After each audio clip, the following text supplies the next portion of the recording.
میں تو آنٹی کی بیٹی کو پسند کرتا تھا، لیکن میں نے نہیں سوچا آنٹی میرے ساتھ ایسا کرے گی۔ اس کہانی میں لڑکے کا رول نبھا رہی ہوں۔ شادی رات کو لے کر ہر لڑکے کی طرح میرے بھی کئی سارے خواب تھے جو آج پورے کے پورے طریقے سے ٹوٹ چکے تھے۔ میں دولہے کا سہرا پہن کر اپنے کمرے کی طرف جا رہا تھا کیونکہ میری شادی میری پڑوس کی آنٹی سے ہو گئی تھی جس کی عمر 50 سال تھی۔ ماں باپ نے زبردستی میری شادی پڑوس کی آنٹی کے ساتھ کر دی۔ دوستوں نے مجھے کہا تو کیسے سہاگ رات کو آنٹی کے ساتھ نبھائے گا، کیونکہ تو صرف ابھی 19 سال کا ہے، ابھی تو تجھے سہاگ رات کے بارے میں بالکل بھی کچھ پتہ نہیں۔ میں من ہار کر اپنے کمرے کی طرف بڑھتا جا رہا تھا۔ میں نے سوچا شاید وہ میری عمر سے اتنی زیادہ بڑی ہے تو شاید میرے ساتھ کچھ رشتہ نہیں نبھائے گی، لیکن شاید یہ میری غلط فہمی تھی۔ جیسے ہی میں کمرے کے اندر داخل ہوا تو میں نے دیکھا میری جو بیوی تھی وہ ایک خوبصورت سی نائٹی پہن کر بستر پر بیٹھی تھی۔ جب میں اس کے نزدیک گیا تو اس نے مجھے پکڑ کر کچھ ایسا کیا جس سے میری رات بھر چیخیں نکلی تھی، کیونکہ اس نے رات بھر میرے ساتھ۔ میرا نام وقاص ہے اور میری عمر 19 سال ہے۔ میرے گھر میں ماں باپ ہم 3 افراد ہی رہتے ہیں۔ ہم لوگ ایک مڈل کلاس فیملی سے تعلق رکھتے تھے۔ میں ماں باپ کا ایک سمجھدار لڑکا تھا۔ میں نے آج تک کوئی غلط کام نہیں کیا تھا۔ ہم لوگ اپنی زندگی میں بہت زیادہ خوشی زندگی گزار رہے تھے۔ تبھی اچانک ہمارے محلے میں ایک عورت رہنے کے لیے آئی۔ اس کے ساتھ اس کی بیٹی بھی رہتی تھی۔ وہ عورت ایک بیوہ تھی۔ اس آنٹی کا گھر ہمارے گھر کے سامنے والے گھر میں تھا۔ اکثر ہماری گلی کے لڑکے اس لڑکی پر لائن مارا کرتے تھے۔ مجھے بھی وہ لڑکی اب پسند آ چکی تھی کیونکہ وہ تھوڑا چپ چاپ سی رہتی تھی۔ اس کی خوبصورتی کا کوئی ٹھکانہ نہیں تھا۔ میں بھی آہستہ آہستہ اس لڑکی کو پسند کرنے لگا تھا۔ جب وہ چپ چاپ رہا کرتی تھی، اس کے سامنے کبھی بھی کوئی بات نہیں کیا تھا۔ میں ان دنوں اپنی 10ویں کلاس کے ایگزام دیے تھے۔ اس کے بعد کچھ مہینوں تک میری چھٹیاں تھیں، جو چھٹیاں میں اپنے گھر پر رہ کر گزارا تھا۔ میں زیادہ تر وقت اپنے دوستوں کے ساتھ گزارا کرتا تھا۔ میں اکثر دوستوں کے ساتھ بیٹھا کرتا تو وہ لڑکی کے بارے میں تعریفیں کرتے تھے۔ وہ اکثر کہا کرتے تھے کہ وہ لڑکی بہت ہی زیادہ خوبصورت ہے، وہ کسی بھی حال میں اس لڑکی کو حاصل کرنا چاہتے ہیں۔ لیکن میں من ہی من میں اس لڑکی کو پسند کر بیٹھا تھا۔ اس کے بارے میں نے کبھی بھی اپنے دوستوں سے کوئی بات نہیں کیا تھا۔ میرے دوست اکثر کہا کرتے تھے اس گھر میں اس عورت کا کوئی مرد نہیں رہتا، وہ صرف عورت اکیلی رہتی ہے اور اس کے ساتھ اس کی بیٹی رہا کرتی ہے۔ ایک رات کو ہمارے گھر کی بجلی چلی گئی تھی۔ ان دنوں میں زیادہ گرمی تھی۔ اس پڑوس کی آنٹی نے ہمیں دیکھا۔ ہم اپنے گھر کے دروازے پر بیٹھ کر بہت زیادہ پریشان ہو رہے تھے، پسینے سے لت پت ہو چکے تھے۔ اس وقت پڑوس کی آنٹی ہمارے پاس آئی اور کہنے لگی، کیا ہوا، آپ کے گھر کی لائٹ چلی گئی ہے کیا؟ میری ماں نے کہا، پتہ نہیں اچانک ایسا کیا ہوا ہے جو ہمارے گھر کی لائٹ چلی گئی ہے۔ پورے محلے کی لائٹ ہے لیکن صرف اور صرف ہمارے گھر کی نہیں ہے، اور دیکھیے گرمی سے تو اور بھی زیادہ برا حال ہو رہا ہے۔ تبھی وہ پڑوس کی آنٹی کہنے لگی، آپ ایک کام کریں، آپ میرے ساتھ میرے گھر چلیں، میرا گھر تو سامنے والے گھر میں ہے۔ وہ گھر بہت ہی بڑا تھا، آپ سب وہاں آرام سے آ سکتے ہیں اور پڑوسی کے کام نہیں آئے گا تو بھلا کون آئے گا؟ شروع میں تو اماں کو ہچکچاہٹ ہو رہی تھی کیونکہ اماں تو اس عورت کو اتنا جانتی بھی نہیں تھی، لیکن اس عورت کے کافی بار بولنے سے ہم لوگوں نے مشورہ کیا، ہم ایک رات کے لیے اس کے گھر پر رک جاتے ہیں۔ اس کا گھر تو ہمارے سامنے والے گھر میں ہے اور کئی مہینوں سے یہیں پر رہ رہی ہے، اور ایسی کوئی بات سننے کو ہمیں نہیں ملی جس سے ہمیں اس وجہ سے ڈر لگے۔ ہم سب نے اس عورت کی بات کو مان لیا تھا، لیکن شاید یہ ہماری زندگی کی سب سے بڑی غلطی تھی۔ مجھے تو اس عورت کے گھر جانے کی بڑی خوشی تھی کیونکہ اس بہانے سے میں اس لڑکی کو اور بھی نزدیک سے دیکھ سکتا تھا۔ اس کے بعد ہم لوگ اپنا کچھ سامان لیے اور اس کے گھر چلے گئے تھے۔ اس عورت کے گھر جانے میں ہمیں کافی اچھا محسوس ہو رہا تھا کیونکہ گرمی سے ہمارے کپڑے پورے طریقے سے بھیگ چکے تھے۔ اس عورت نے ہمیں رہنے کے لیے 2 کمرے بھی دے دیے تھے جس میں ہم آرام سے رہ سکتے تھے، لیکن میں بار بار اس لڑکی کو دیکھنے کی کوشش کر رہا تھا، لیکن شاید وہ رات کے اس وقت اپنے کمرے میں گہری نیند میں سو رہی ہوگی۔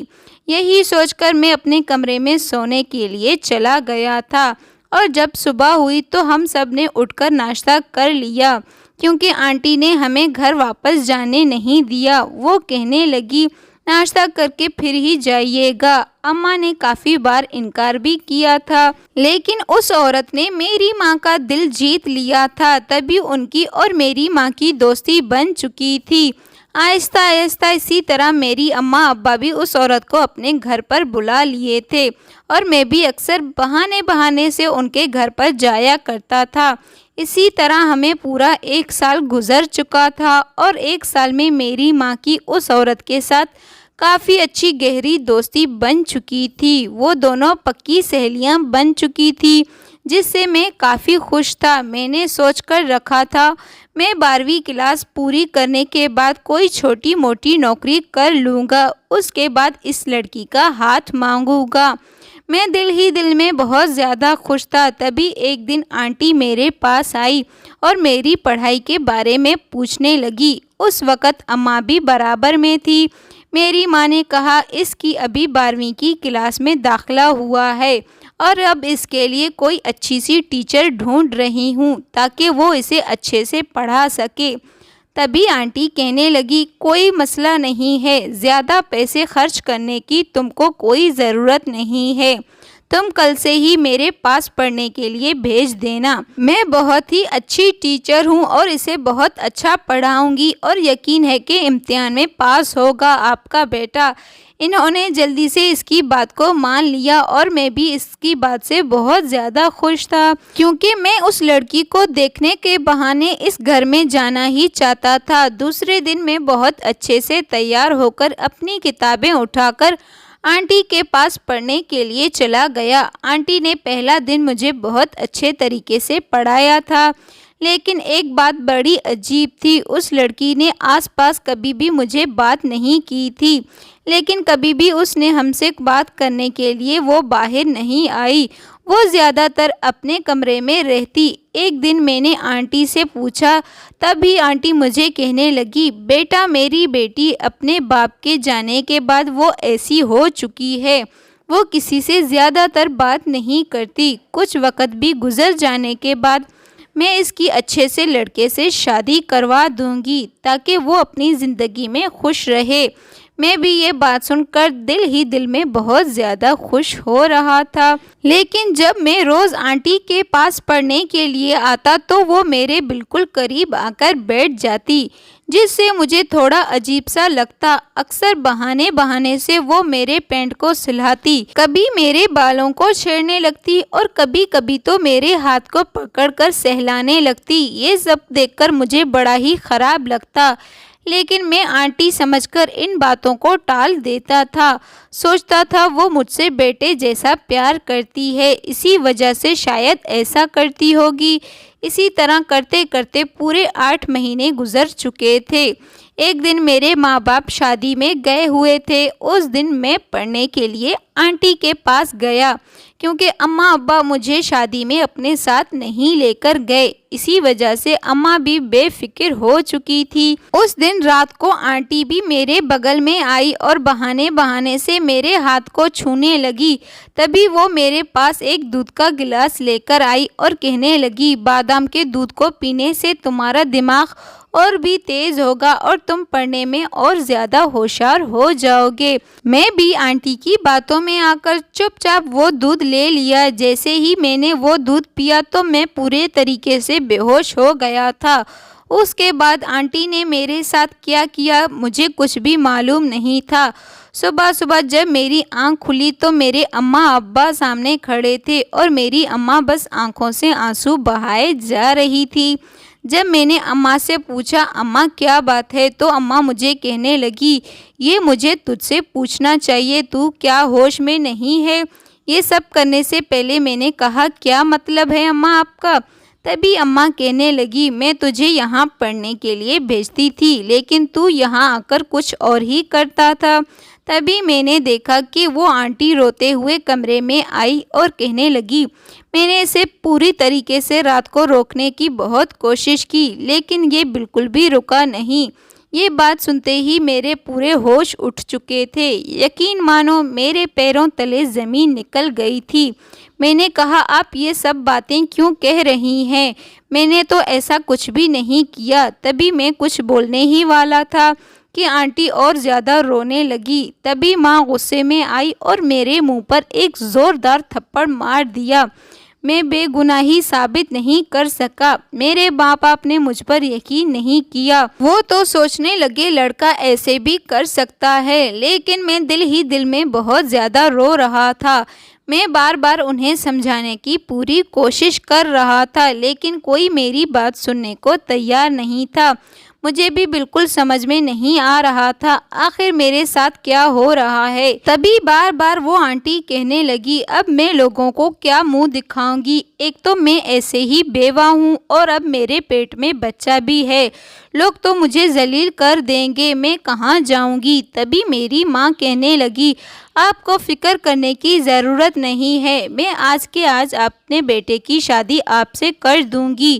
یہ سنتے ہی میرے ہوش اٹھ چکے تھے۔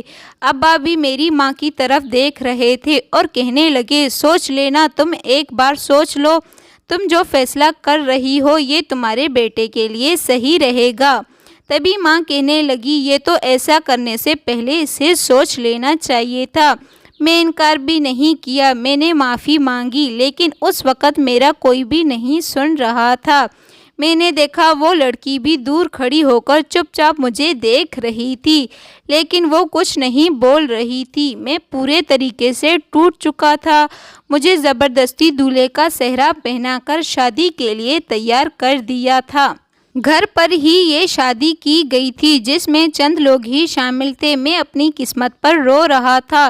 میں نے زندگی کو لے کر کیا کیا سوچا تھا وہ سارے کے سارے خواب ٹوٹ چکے تھے۔ میرے ماں باپ نے بھی مجھے کچھ نہیں پوچھا تھا۔ شادی کے بعد مجھے میری بیوی کے ساتھ بھیج دیا گیا جو کہ وہ آنٹی تھی۔ میرا کمرہ میں جانے کا بالکل بھی دل نہیں کر رہا تھا لیکن یہ میری مجبوری تھی۔ میں بار بار اللہ تعالیٰ کو یاد کر رہا تھا آخر مجھے کس قسم کی سزا دی گئی ہے جو میں نے کبھی کی بھی نہیں تھی۔ میں دکھی دل لیے جیسے ہی کمرے میں داخل ہوا میں نے دیکھا میری بیوی عالیہ بستر پر بیٹھی میرا انتظار کر رہی تھی۔ میں چپ چاپ اندر گیا اور بستر پر جا کر میں بھی بیٹھ گیا تھا۔ تبھی وہ مجھے کہنے لگی کیا تم میرا گھونگھٹ نہیں اٹھاؤ گے؟ کیا آج رات مجھ پر محبت نہیں لٹاؤ گے جیسا کل لٹا رہے تھے؟ یہ بات سن کر میں چپ چاپ بیٹھ چکا تھا اور دل ہی دل میں سوچ رہا تھا میں تو کل بھی کچھ نہیں کیا تھا۔ تبھی میری بیوی عالیہ کہنے لگی دیکھو میرے پیٹ میں تمہارا بچہ ہے اور تم ہی اس کے باپ ہو، اس بات کو اچھے سے مان لو اور اس رشتے کو اچھے سے نبھاؤ۔ پھر میری بیوی عالیہ نے خود ہی مجھے پکڑ کر میرے ساتھ وہ سب کیا جو میں نے زندگی میں کبھی کرنے کا نہیں چاہا تھا۔ میں زندہ تو تھا لیکن مجھ میں اب جان بالکل بھی نہیں بچی تھی، بس میری آنکھوں سے آنسو نکل رہے تھے۔ اسی طرح صبح ہو چکی تھی۔ میں نے دیکھا میری بیوی عالیہ کمرے سے جا چکی تھی۔ میں نے جلدی سے اٹھا اور غسل خانے میں گیا اور فریش ہو کر واپس آ گیا۔ جب میں گھر سے باہر نکلا تو لوگ میرا مذاق اڑانے لگے، کچھ میرے بارے میں برے کہنے لگے، کچھ میرے اوپر ترس کھانے لگے۔ لوگوں کی بات مجھے اندر ہی اندر نوچ رہی تھی۔ میری تو جینے کی امید پورے طریقے سے ٹوٹ چکی تھی۔ میرے ماں باپ نے مجھ پر سارے رشتے ناطے ختم کر دیے تھے۔ میرے جو دوست تھے وہ بھی مجھے پوچھتے تھے کہ تم نے اس عورت کے ساتھ وہ سب کیا، لیکن اس میں نے اپنے بارے میں کچھ بھی بات نہیں بتا سکتا تھا کیونکہ کوئی بھی میری باتوں پر یقین نہیں کرتا۔ میں چپ چاپ وہی دوستوں کے ساتھ بیٹھ کر شراب پینے لگا۔ میں نے زندگی میں پہلی بار شراب کو ہاتھ لگایا تھا۔ آج میں جم کر پیا تھا اور پیتے پیتے کب رات کے 2 بج گئے تھے کچھ بھی معلوم نہیں تھا۔ میں کیسے تیسے گرتا پڑتا اپنے گھر میں داخل ہوا۔ ایک دم وہ لڑکی میرے سامنے آئی۔ اسے دیکھ کر مجھے بہت غصہ آنے لگا۔ میں نے کہا اب تم خوش ہو نا، کیونکہ تم بھی جانتی تھی کہ میں تم سے محبت کرتا تھا اور تمہیں بھی ساری سچائی کا اچھے سے معلوم تھا، لیکن تم کچھ بول نہیں پائی۔ میرے منہ میں جو آ رہا تھا میں وہ بول کر اپنے کمرے میں چلا گیا۔ کمرے میں جیسے گیا تو میں نے دیکھا میری بیوی عالیہ بستر پر لیٹی سو رہی تھی۔ میں بھی چپ چاپ اس کے بغل میں جا کر لیٹ چکا تھا، لیکن پھر آدھے گھنٹے کے بعد میری بیوی عالیہ کا فون بجنے لگا۔ تبھی میری بیوی عالیہ اس فون کو اٹھا کر کمرے سے باہر نکل چکی تھی۔ میں یہ سب دیکھ کر حیران رہ چکا تھا، بھلا اتنی رات کو اسے کون فون کر رہا ہے، لیکن مجھے اس سے کیا لینا دینا، یہ سوچ کر میں دوبارہ سونے لگا تھا۔ تھوڑی دیر کے بعد میں نے دیکھا میری بیوی عالیہ جان بوجھ کر میرے قریب آنے کی کوشش کر رہی تھی۔ میں اسے ہمیشہ دوری بنائے رہنا چاہتا تھا، لیکن میں روز یوں ہی تڑپ تڑپ کر اپنی زندگی جی رہا تھا۔ میری زندگی مانو جیسے ہی پہلے ختم ہو چکا تھا، لیکن میں نے ایک بات بہت اچھے سے غور کی تھی، وہ لڑکی اب مجھے روز چھپ چھپ کر دیکھا کرتی تھی، لیکن وہ مجھ سے کچھ بات نہیں کرتی تھی۔ اب میں زیادہ تر وقت گھر سے باہر ہی رہتا تھا، روز رات کو لیٹ ہی گھر پر آتا۔ ایک دن میں نے رات کو لیٹ واپس لوٹا تو میں نے دیکھا کوئی آدمی گھر سے باہر نکل رہا تھا۔ جب میں نے اپنی بیوی عالیہ کی طرف دیکھا تو وہ مجھے ہڑبڑاتے ہوئے کہنے لگی، میں اپنی بیٹی کی شادی اس لڑکے کے ساتھ کرنے کا سوچ رہی ہوں۔ یہ لڑکا کافی اچھا ہے، لیکن جب میں نے اس لڑکے کو دیکھا تو اس کا حلیہ بالکل بھی شریف لڑکوں کے جیسا نہیں تھا۔ لیکن میں اپنی بیوی عالیہ سے کوئی بات نہیں کی اور نہ ہی اس سے کوئی بحث کی، کیونکہ میں اس سے کوئی لینا دینا نہیں تھا۔ اسی وجہ سے میں نے اسے بات کوئی بھی نہ جانے، لیکن شاید میری سب سے بڑی غلطی تھی، مجھے جا کر پوچھ تاچھ کر لینی چاہیے تھا۔ اب روز رات کو میری بیوی عالیہ کا فون آتا، وہ کمرے سے باہر چلی جاتی اور کسی سے بات کرنے کے بعد واپس میرے بغل میں آ کر لیٹ جاتی۔ یہ سب دیکھ کر میں پورا حیران ہو چکا تھا۔ اس کی زندگی میں تو کوئی اور مرد ہے ہی نہیں، تو آخر یہ کس سے باتیں کرتی ہے؟ اتنی رات کو میں اپنے ماں باپ کے پاس بھی جاتا تو وہ مجھے دھکے مار کر گھر سے نکال دیتے۔ یہ دیکھ کر میں اور بھی زیادہ دکھی ہو چکا تھا۔ جب مجھے میرے ماں باپ نے چھوڑ دیا، میں نے جینے کی امید پوری طریقے سے چھوڑ دی تھی۔ ایک رات میں نے بہت زیادہ شراب پی رکھی تھی اور جیسے ہی میں گھر کی طرف جانے لگا تو میں نے دیکھا وہ جو لڑکی تھی وہ بھاگتی ہوئی میرے پاس آئی اور کہنے لگی، تم جلدی سے یہاں سے بھاگ جاؤ۔ میں نے کہا، تم یہ سب کیا کہہ رہی ہو؟ وہ کہنے لگی، جو تمہاری بیوی عالیہ ہے وہ تمہیں آج کسی بڑے سیٹ کے پاس بیچنے والی ہے۔ جسے سن کر میرے پورے ہوش اٹھ چکے تھے۔ مجھے تمہاری بات بالکل بھی سمجھ میں نہیں آ رہا۔ وہ تمہاری ماں ہے نا، اور آج تم مجھ سے یوں کیوں بات کر رہی ہو، جب اتنے وقت سے تم نے کبھی کوئی بات نہیں کی، اور جب میرے ساتھ اتنا غلط ہوا تب تم کیوں نہیں بولی، اور آج تمہیں میری فکر کیوں ہو رہی ہے؟ تم نے سچائی اس وقت کیوں نہیں بتائی تھی؟ تب اس نے اپنا سر جھکا لیا، لیکن اس کے بعد وہ مجھے کہنے لگی، مجھے معاف کر دو، میں اس عورت کی بیٹی نہیں ہوں۔ میرے ماں باپ بہت غریب تھے اور انہوں نے اس عورت کے ساتھ مجھے بیچ دیا۔ وہ عورت ایک دھندا کرنے والی ہے، وہ اکثر شریف لڑکوں کو پھنسا کر ان سے شادی کر لیتی ہے، پھر انہیں کہیں نہ کہیں دور بھیج دیتی ہے، اور اسی طرح تمہارے ساتھ بھی وہ کرنے والی ہے۔ میں نے آج تک کبھی ان کے خلاف نہیں گئی، کیونکہ مجھے اپنی جان کی پرواہ تھی، لیکن میں تم سے کہیں نہ کہیں محبت کر بیٹھی تھی۔ لیکن تمہیں ابھی مجھ سے اتنی توقع نہیں رکھنی چاہیے، میرے سے اب بالکل بھی رہا نہیں گیا، اسی لیے میں تمہارے پاس آئی ہوں، اور میں چاہتی ہوں تم یہاں سے کہیں دور چلے جاؤ۔ یہ ساری کہانی سن کر میرے پورے ہوش اٹھ چکے تھے۔ میں نے کہا، اس کا مطلب صحیح تھا اور اس نے میرے ساتھ غلط کیا ہے۔ میں نے اسے کہا، اب میں گھر سے بھاگوں گا نہیں، کیونکہ اس سے ماں باپ کے سامنے میری عزت گئی تھی۔